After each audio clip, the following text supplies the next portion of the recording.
பெரியாரும் அம்பேத்கரும் இணைந்து செயல்படுத்திய விஷயங்கள் பற்றிய வரலாறு தெரியாதவர்கள் இன்று அரசியல் பேசிக் கொண்டு இருப்பதாக திமுக துணை பொதுச் செயலாளர் கனிமொழி எம்பி தெரிவித்துள்ளார். தொலைந்து போன தன்னுடைய விலாசங்களை தேடி பொறுக்கி எடுப்பதற்காகத்தான் இவங்கெல்லாம் தந்தை பெரியாரை விமர்சனம் செய்து கொண்டிருக்கிறார்கள். முதல்ல தந்தை பெரியார் யார் அப்படின்னு தெரிஞ்சுக்கிட்டு அவர் பெண் விடுதலை பற்றி என்ன பேசியிருக்கிறார், எந்த இடத்திலே எதை அவர் பேசியிருக்கிறார். இவங்களுக்கு வசதிக்கு ஏற்ற மாதிரி எல்லாத்தையும் தனியா எடுத்து வச்சுக்கிட்டு தனக்கு எல்லாம் தெரியுங்கிற மாதிரி பேசுறதே ரொம்ப தப்பு.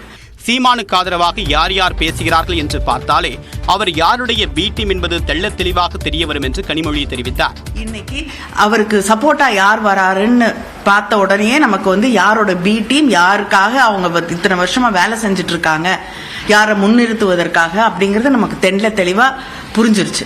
திராவிட இயக்கத்தை, திராவிட மாடலை, திராவிட கருத்துக்களை எதிர்த்துதான் ரெண்டு பேரும் இன்னைக்கு ஒரு இடத்துல சங்கமித்து சங்கிகளாக செயல்பட்டு கொண்டிருக்கிறார்கள். பெரியாரால் தான் அவருக்கு மேடை கிடைத்தது என்பதை சீமான் மறந்துவிடக் கூடாது என்றும் கனிமொழி தெரிவித்தார்.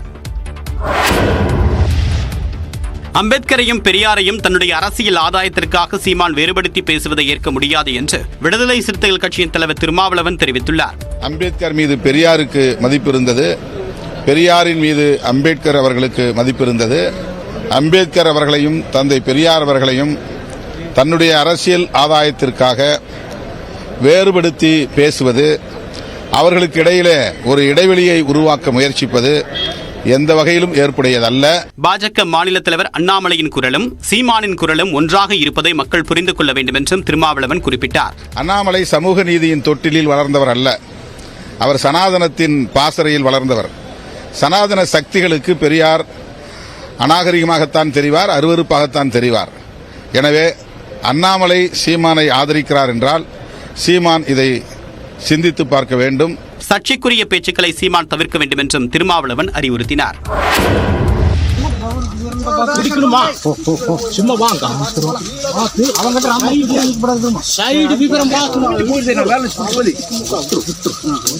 திருப்பூர் மாவட்டம் உடுமலை அருகே மலை கிராமத்தில் பாம்பு கடித்த நபரை அவசரமாக டோலி கட்டி தூக்கிச் சென்ற காட்சிதான் இது. உடுமலை ஆனைமலை புலிகள் காப்பகம் வனச்சரகத்திற்குட்பட்ட குளிப்பட்டி, குருமலை, மாவடப்பு உள்ளிட்ட மலை கிராமங்களில் 6000க்கும் மேற்பட்ட மக்கள் வசித்து வருகின்றனர். இங்கு சாலை வசதி செய்து தரக் கோரி பல ஆண்டுகளாக மக்கள் போராடி வந்த நிலையில் கடந்த ஆண்டு அதற்காக 49 லட்சம் ரூபாய் நிதி ஒதுக்கப்பட்டது. ஆனால் வனத்துறை தடையாக இருந்ததால் தற்போது வரை சாலை அமைக்கவில்லை என கூறப்படுகிறது. இந்நிலையில் குருமலை கிராமத்தைச் சேர்ந்த சரவணன் என்பவரை பாம்பு கடித்துள்ளது. உடல்நிலை பாதிக்கப்பட்ட அவரை கிராம மக்கள் டோலியில் தூக்கிச் சென்றனர்.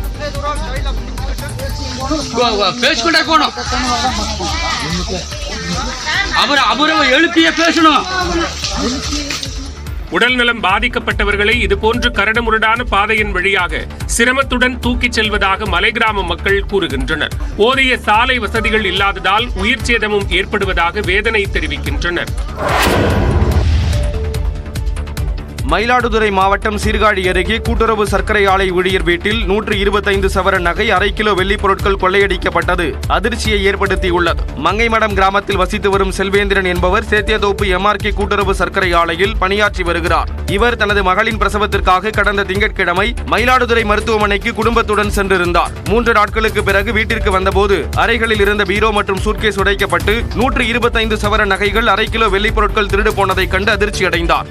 கேஷ் ஒரு 80,000, சிங்கப்பூர் ஒரு 600 சிங்கப்பூர் டாலர் எல்லாம் எங்கள் ஊரில் எல்லாமே எடுத்து போயிட்டாங்க. மதில் வழியாக ஏறி குச்சி பின்பக்கம் போய் பின்பக்க டோரை ஓப்பன் பண்ணிட்டு உள்ளே எடுத்துட்டு. செல்வேந்திரன் அளித்த புகாரின் பேரில் காவல்துறையினர் வழக்கு பதிவு செய்து விசாரித்து வருகின்றனர். கடந்த வாரம் இதே பகுதியில் உள்ள ATM-ஐ உடைத்து 6 லட்சம் ரூபாய் கொள்ளையடிக்கப்பட்டதை தொடர்ந்து மேலும் ஒரு கொள்ளை நடைபெற்றுள்ளது.